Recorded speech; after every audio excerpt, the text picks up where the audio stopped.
2007 GMC Envoy. There's a couple problems with this thing. One is that the fuel tank pressure sensor likes to stay at 2 volts. Even with the gas cap completely undone, should be starting off at 1.5. But that is not the issue here. We could go in there and change out the fuel tank pressure sensor, and it's not going to fix this car. So, just to run you guys through this real quick, we're going to purge and seal on GM, which I know you guys have seen on many other channels, and specifically on Eric at South Main. Oh, you had the gas cap off? So we had the gas cap off at that point, and as you saw, we were at 2 volts. Now, right now, it's actually in a purge status, so the voltage is going to go up slightly. But we're going to control that now. We're going to cause 40% purge command. We're going to see that fuel tank pressure sensor go up. But when I hit exit, immediately I'm venting. Look at the voltage. See how slow we return? That is an indicator that when we open back up to atmosphere, we should immediately drop right back down, normally to 1.5. In this case here, we would at least see it go back down to 2.0. But we're not seeing that. We don't see that actually happen. We have it out there venting immediately. And if you watch again, I'll do it one more time. That purge solenoid command, once it gets up there again, and I hit exit, you'll see that drops back down again like 18%, less than what it was before. I would want to see that drop all the way back down extremely quickly. I don't want to see it go down slow. And I can show you why it's going down slow.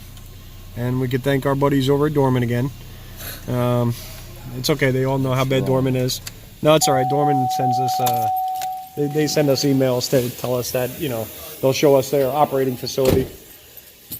So we bring this up in the air, if you would please, sir. And yes, he was nice enough to get me out of the rain.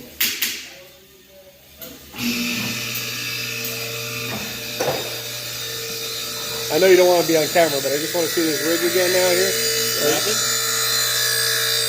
Oh, you have to hit the top of the motor to start it. You have to smack the top of the motor to start it. And what keeps it going on? What's that? And how did you keep it that it just keeps on going on? Or for the light switch. There you go.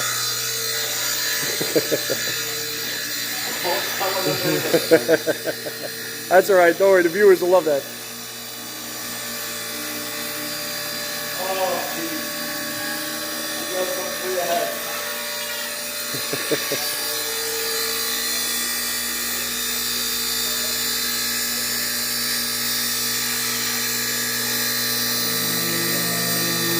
And just in case you guys question, by the way, as to whether or not it was that 18% vacuum with the vent solenoid open causing that problem, it is not. So I will get a picture up here. That is the vent solenoid right there. And attached to that vent solenoid is the filter. That is a filter box. That right there, let's get it on this side, allows the outside fresh air to come in through, let's get my hand up here, these little ports right here. Now, take notice of all the wonderful gummy crap that's in here. And where do you think that's going? It's getting up inside that filter there and it's jamming it up. So when we release, and we're expecting that outside air to come rushing in and equalize that tank pressure, that's what we're not getting. Dorman, when you buy it from them, doesn't come with the filter. So you can see the difference there. Shiny on one side and dirty filth on the other. Well, the dirty filth is our problem. That's that filter right there. So if you want to take that off, yeah.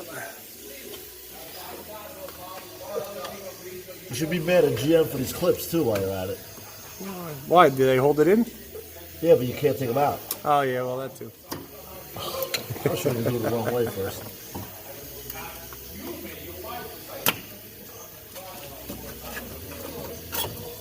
All right.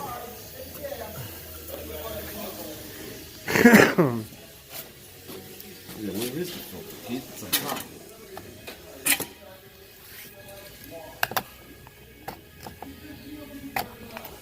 This is a man after Ivan's own heart. He loves to take things apart. And that filter looks perfectly fine. I don't see any problem there. I don't see nothing bad. Yeah? I mean, besides all the hairy and gooky stuff that's inside there. It is pretty cruddy. Yeah. Well, it doesn't exactly blow through very easy either.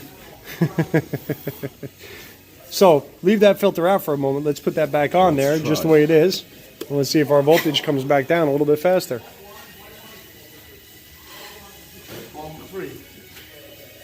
She's open and free.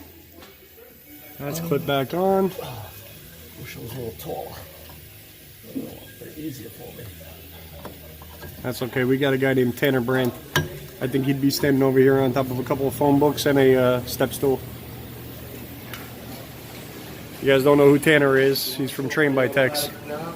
Be sure to check him out. And you got the automatic thing that comes down to the thing. It's a brake that holds line. out to a brake line that pinches in and holds it right there. See, guys, that's what we need. We need more in intuition like this.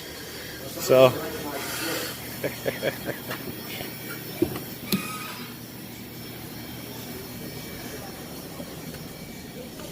So let's hop back in here. As it's going down, we're going to turn the key back on.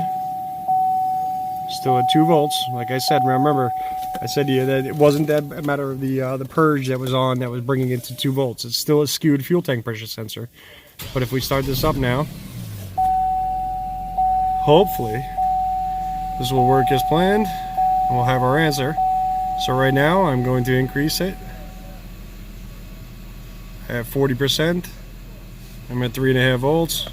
I'm going to hit exit, and that should start rocket shipping down. See how quickly that's going down? Right back down to the 2, and then the purge kicks in and it's going to hold it there again. But much faster than it was before. Now this code, just so you guys know what the code was a 446. Most of the time they get a 446. You get one that's because it's stuck open, so they'll give you the vent performance code. This one is not about vent performance. Well, I should say it is about vent performance, but it's not about a stuck open one. What you have here is one that when it opens and allows the outside atmosphere, it's just not getting back down to that pressure the way it wants to see it. So just figured I'd throw this out there for you guys. I know you guys have seen the other way around a couple of times already, but I wanted you to see on this end what would happen if the filter got plugged up. Also, by the way, a common failure on Hyundais. There's a subscriber that was actually asking me for some help on that the other day, and this is what I was describing to him. So here's another example of it, and this one happens to be on a GM. So he'll get another filter for this and change out that fuel tank pressure sensor, which, by the way, they just put in like a month ago, along with came along with a fuel pump. Don't know what company that was, don't care. But either which way, though, they'll get that squared away, and then we'll be up and going again, and get rid of this guy's 446.